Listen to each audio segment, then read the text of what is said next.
کس طرح سے دنیا نے بے حیائی کو پروموٹ کرنا چاہا. اب یہ دنیا کا لفظ غلط، دنیا والے بیچارے تو بے وقوف ہوتے ہیں. جو بھی دنیا کو چلا رہے ہیں، جو دنیا کے نظام کے اصلی حکمران جو ہمیں نظر آتے ہیں، یہ چہرے نہیں ہیں، کچھ ہیں شخصیتیں، کچھ ہیں سسٹمز. کس طرح سے انہوں نے بھائی بے حیائی یوں سمجھ میں آ رہی تھی کہ بے پردگی کو پروموٹ کرو، مکس گیدرنگ کو پروموٹ کرو، لیکن اب کھیلوں تک کو نہیں چھوڑا. جو آدمی خالی یہ خیال کرتے ہوئے کہ بھائی مولا نے بھی نہج البلاغہ میں کہا ہے کہ اپنے دن کے 3 حصے کرو، تو جن میں سے ایک حصہ ذرا سا سیر، تفریح، آرام، انٹرٹینمنٹ ہونا چاہیے. ایک حصہ اگر روزی کے لیے ہے، ایک حصہ اگر مثلا نیند وغیرہ کے لیے ہے، تو ایک حصے میں تھوڑا سا تربیحاً للنفس، انسان کا نفس ہے، حلال طریقے سے اس کو لذت دو. تو اب یہ کہ جو آدمی ناچ گانے میں نہیں جاتا، جو آدمی حرام تفریحات میں نہیں جاتا، یہ سوچتا کھیل، یہ تو بالکل ایک جائز قسم کی چیز ہے، جاؤ تھوڑی دیر خوش ہو کے آ جاؤ. اسے بھی بے حیائی کے پروموشن کا ذریعہ بنا لیا گیا.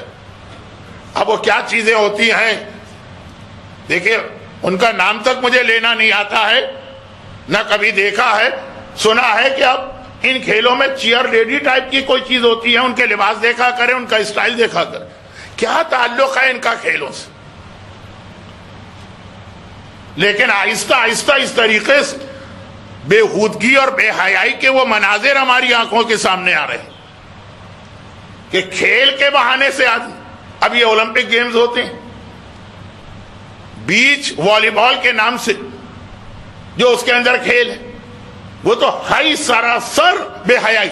باقی بھی جتنے بھی خواتین کے مقابلے ہوتے ہیں، بہت بہت بہت زیادہ، 1-2 مقابلوں میں کچھ عورتوں کو اسکارف پہن کر مقابلہ کرنے کی اجازت ملی، لیکن اکثر مقابلے ایسے بے حیائی انبیاء کی فوج کو تباہ کرنے کا سبب بنتی. بے حیائی انسان کی روحانیت اور تقوی کے ختم کا سبب بنتی. نہیں، یہ تو چھوٹی چیزیں.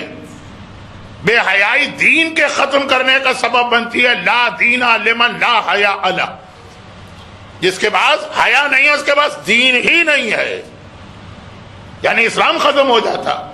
جب حیا گئی تو بگویا اب ایمان جانے لگا، اب پروسیس شروع ہو گیا، اب یہ ختم ہو کے رہے گا. چنانچہ جنہیں بے حیائی پھیلانا، تو ان کو معلوم ہے کہ ابھی بھی ایسے لوگ تھے جو گانے کے محفلوں میں نہیں جاتے تھے، وہاں سے بے حیائی پھیلتی. جو ڈانس کے فنکشنز میں شریک نہیں ہوتے تھے، وہاں سے بے حیائی پھیلتی. ان کو کیسے بے حیا بنایا جائے؟ جو مسجد اور امام باڑے تقوی اور تقدس والے آدمی. تو آپ دیکھیں کہ کس طرح سے 2 چیزوں سے خاص اٹیک ہوا. ایک بچوں کے کارٹون، ہمیں پتہ بھی نہیں چلتا ہے کہ ہمارے بچے، ان کے ذہن میں کیا زہر ڈالا جا رہا ہے کارٹون کے نام پر. بہت سارے مومنین بڑے فخر کے ساتھ آ کے کہتے کہ مولانا ہمارے یہاں بڑی سختی ٹیلی ویژن کے استعمال اور یہ یوٹیوب وغیرہ، ہم بچوں کو صرف کارٹون دیکھنے دیتے ہیں. اور اس وقت جتنے بےہودہ کارٹون بنائے جا رہے ہیں اور جتنی بےہودگی اس کارٹون کے ذریعے سے بچوں کے ذہن میں ڈالی جا رہی، اس سے تو وہ عام ڈرامے بہتر لگتے ہیں. میں بہت زیادہ تفصیل میں نہیں جا رہا ہوں کیونکہ 3 باتیں بیان کرنا تھی، پہلی ہی بات بہت لمبی ہو گئی. لیکن وہی جو کل والا میرا جملہ تھا کہ اگر گھر میں آپ کو مثلا مکھی مچھر آنے سے روکنا ہے تو ایک خانہ آپ کو بند کرنا پڑے گا. اب یہ بچوں کے کارٹون کو سوچ سکتا کہ یہ بھی اتنی بڑی گمراہی کا سبب بنیں گے؟ یقیناً 40 سال پہلے، 30 سال پہلے، 25 سال پہلے یہی ایک ایسی تفریح تھی جو ہم اپنے بچوں کو اطمینان کے ساتھ کروا سکتے تھے کہ بیٹا کارٹون دیکھو. اور آج اس کے آپ اس کے مکالمے سنیں، اس کے مناظر دیکھیں، اس کا تھیم دیکھیں. خیر، اور دوسری چیز کھیل. 2 خاص چیزیں جس کے ذریعے صاحب ایمان کے گھر میں شیطان کو نقب لگا کر بے حیائی کو پہنچانا. اس کا اصل مقصد بے حیائی نہیں، اس کا اصل مقصد ہے ایمان ختم کرنا. تو اس کا ایک ذریعہ بے حیائی ہے. بے حیائی کیسے داخل کی جائے اس گھر میں؟ چنانچہ کھیل، ایسے ایسے بےہودہ مناظر اب کھیلوں کی وجہ سے اسکرین پہ آ جاتے ہیں کہ جو ایک عام شریف مومن کبھی دیکھنے کا تصور بھی نہیں کر سکتا تھا. اچھا یہ بات بہت پھیل گئی، اگر کبھی پورا عشرہ حیا کے عنوان پر ہوا، یا یہ کہ میرا وہ عنوان ایمان کیسے ختم ہوتا، تو وہاں تفصیل بتائی جائے گی. یہ تو شہزادی کونین کی سیرت کے حوالے سے بات کرنا تو بات مختصر. چنانچہ یہ جو آیت جو ایک مومن کی درخواست کے اوپر میں نے تلاوت کی، تو اس کے اندر دو باتیں آئی ہیں. اس میں کھیل تماشا بھی ہمارے موضوع سے باہر نہیں. کھیل تماشا آج ذریعہ بنا ہے بے حیائی کا. اور یہاں پہ چار باتیں بہت مختصر بیان کر کے میں اگلے مرحلے میں داخل ہوں. یعنی بظاہر موضوع رکا ہوا ہے، کل پرسوں مجلس کے آخر سے حیا کے عنوان پہ بات شروع ہوئی تھی، اور آج یہ تقریباً ایک تہائی مجلس ہو چکی. تو اب آگے بڑھنا ہے، لیکن چار بہت چھوٹی باتیں. اب یہ بے حیائی کیسے پھیلتی ہے اور حیا معاشرے میں کیسے آتی؟ حدیثیں، واقعات، روایتیں، آیتیں، وہ سب کو اس وقت چھوڑ رہا ہوں وقت بچانے کے لیے. کہا کہ دو چیزیں ایسی جو سب سے زیادہ بے حیائی کو معاشرے کے اندر لے کے آتی ہیں. دو چیزیں. اب جیسا کہ میں نے کہا، ویسے تو کھیل بھی، ویسے تو کرکٹ بھی، ویسے تو اولمپک گیمز بھی بے حیائی کو لے کے آ رہے ہیں، لیکن سب سے زیادہ کا دو چیزیں. پہلی چیز گانا بجانا، جو اسلام میں غنا کی اتنی برائی کی گئی، سانگز، سنگنگ، غنا، کہا کہ یہ جو ہے سب سے زیادہ بے حیائی پھیلانے والی یہ چیز. اس لیے جس کو سم ہاؤ کسی بھی ریزن اور وجہ سے معاشرے کو بے حیا بنانا ہے، وہ پہلے وہاں پہ گانے بجانے کو رائج کرے گا. اور امام کی وہ مشہور حدیث جو گناہان کبیرہ نامی کتاب میں شہید دست غیب نے بھی گانے کے چیپٹر میں لکھی ہے کہ ان الغنا ينبت النفاق کما ينبت الماء الزر. گانے کی ایک خاص بات یہ حدیث ہے کہ وہ دلوں میں نفاق کی فصل کو اگاتا. ينبت النفاق کما ينبت الماء، جس طرح سے اگر بارشیں ہوتی رہیں، پانی گرتا رہے زر، تو فصلیں جس طرح سے لہلہا اٹھتی. یہ گانے کا کام. گانا جو ہے ہمیں مومن سے منافق بنا دیتا، اور یہی بے حیائی کا سب سے بڑا نقصان یہی. تو ایک تو گانا بجانا. اب دیکھیں یہ ایک ایک جملہ ایسا ہے جس پہ ایک ایک مجلس نہ صرف یہ کہ ہو سکتی ہے بلکہ میں نے پڑھی، لیکن وقت بچانے، موضوع مکمل کرنے، اور یہ کہ جو بیچارے پھر بھی کرکٹ میچ کو چھوڑ کے آ گئے، کم از کم ان کو آخری چند اوورز کا مزہ مل جائے. اس لیے بات کو میں بہت مختصر رکھ رہا ہوں. گانا. اور دوسری چیز لقمہ حرام. پیٹ کے اندر اگر حرام کا لقمہ پہنچ رہا، اب اس پر میں اپنی بات اس لیے آگے نہیں بڑھا رہا کہ یہ تو ہماری تقریر کا آج کا اصل عنوان ہے. دو چیزیں ایسی ہیں بے حیائی پھیلانے والی، سینکڑوں چیزیں، دو چیزیں ایسی جو سب سے زیادہ بے حیائی پھیلاتی ہیں، گانا اور لقمہ حرام. کائنات کی تاریخ میں لشکر یزید سے زیادہ بے حیا لشکر کون ہوگا؟ آقا حسین نے کہہ دیا لقد ملیت بطونکم من الحرام. تمہاری سب سے بڑی خاصیت یہ ہے کہ تمہارے پیٹ لقمہ حرام سے بھرے ہوئے. کائنات کا سب سے بے حیا لشکر، سب سے بڑی ان کی خرابی یہ بتائی گئی لقمہ حرام. اور جیسا کہ میں نے کہا یہ اصل موضوع ہے، چنانچہ اس پر اس وقت جو میں بات کو روک رہا ہوں تو اس لیے نہیں کہ وقت کم ہے تو بات کو ختم کرنا، ابھی بات کو بڑھانا. پہلے وہ دوسری دو باتیں آ جائیں. چار باتیں آج کی مجلس کے پہلے حصے میں تھی. سب سے زیادہ بے حیائی پھیلانے والی اور سب سے زیادہ بے حیائی کو روکنے والی. اب بے حیائی کو روکنے والی بھی بہت باتیں. اسلام ہمیشہ تین انداز سے بات کرتا. نمبر ایک، پہلے تو مسئلہ بتاتا ہے تمہاری بیماری ہے کیا، پرابلم ہے کیا.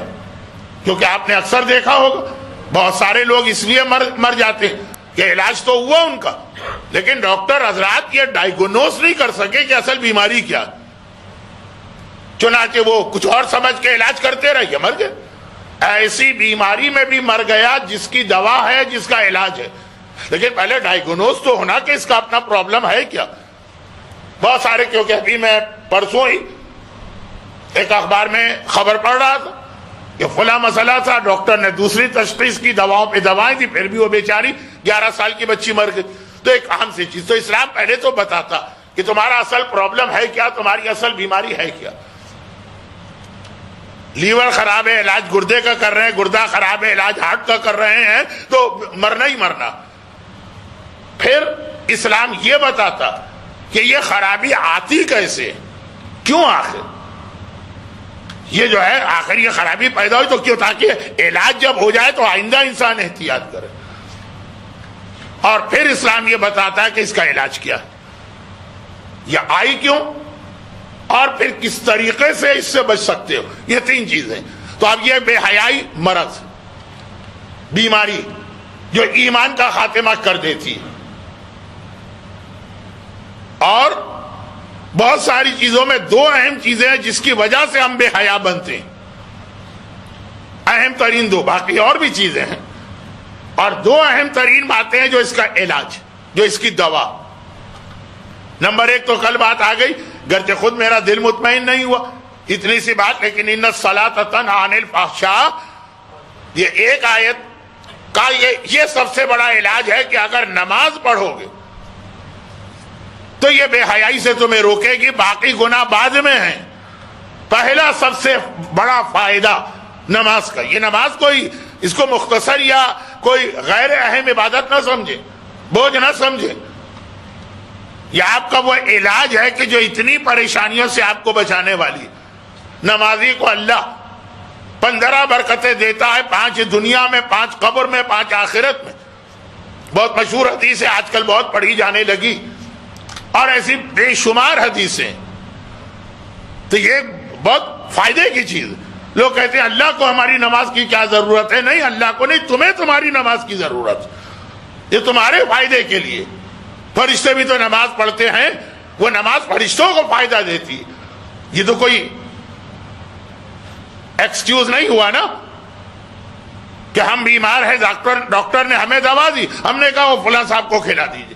بھائی وہ دوا کھا بھی لیں گے تو اس سے آپ کا مسئلہ تو رہے گا نا، فرشتوں کی نمازیں، فرشتوں کے سجدے ان کو فائدہ دے رہے، مسئلہ تو تمہارے ساتھ۔ عذاب قبر فرشتوں پہ نہیں آئے گا، قیامت کے دن پیاس کے عالم میں فرشتے نہیں اٹھائے جائیں گے۔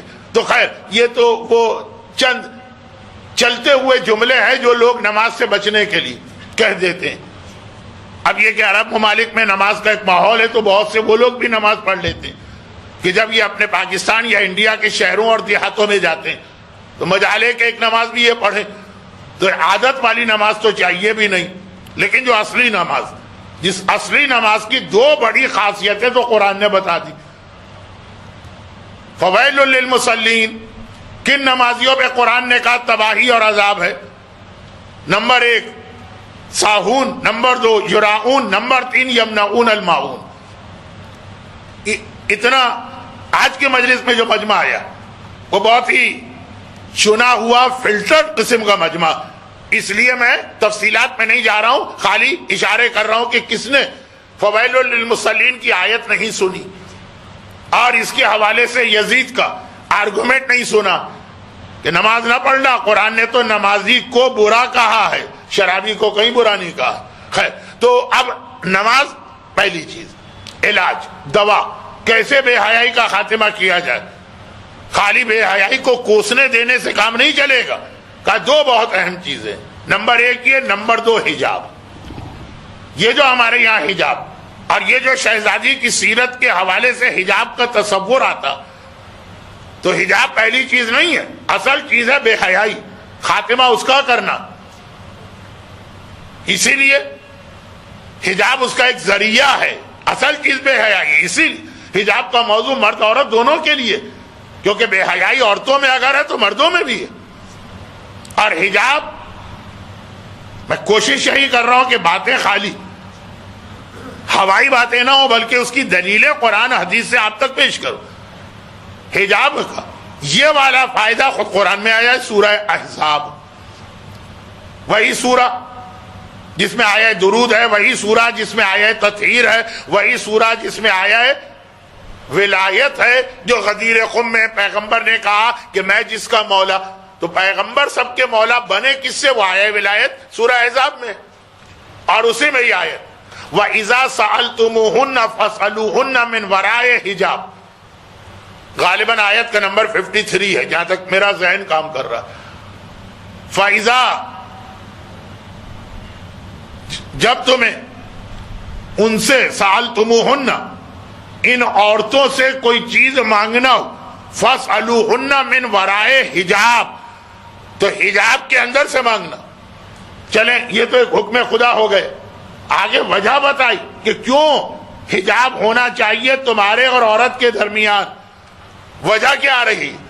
آیت نے وجہ بھی بتائی، خالی حکم نہیں دیا کہ عورت کے ساتھ اگر کسی وجہ سے کسی قسم کی کوئی ڈیلنگ کرنا ہو تو حجاب کے ساتھ کرو، من ورائے حجاب، حجاب میں سے فوراً وجہ بتائی، ذالک اطہر لقلوبکم وقلوبہن، کیونکہ یہ چیز حجاب کے عالم میں عورت سے ڈیلنگ کرنا اطہر، طاہر کرتی ہے، پاک کرتی ہے، پاکیزہ بناتی ہے، تطہیرہ کی منزل پہ لے جاتی ہے تمہارے دلوں کو اور ان کے دلوں کو۔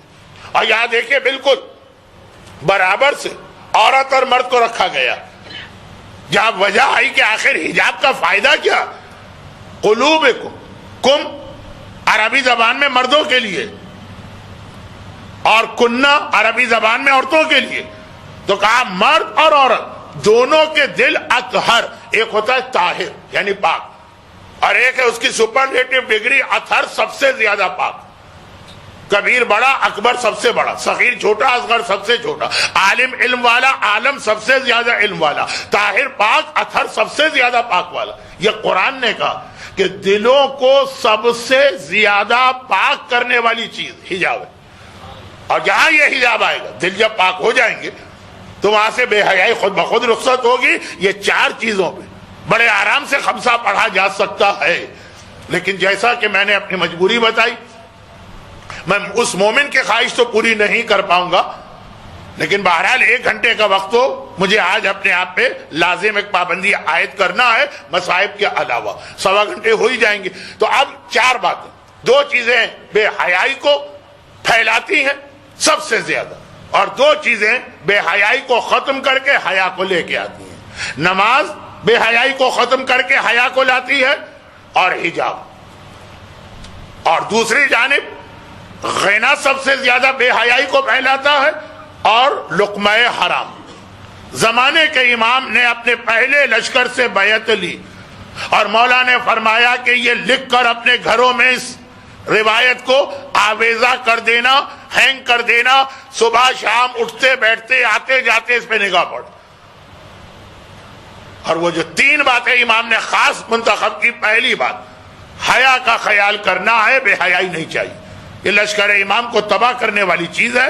کچھ دلیلیں کل کی مجلس میں آئیں، کچھ باتیں آج ہو گئی۔ برحمتك يا أرحم الراحمين، وصلى الله على محمد وآله الطاهرين۔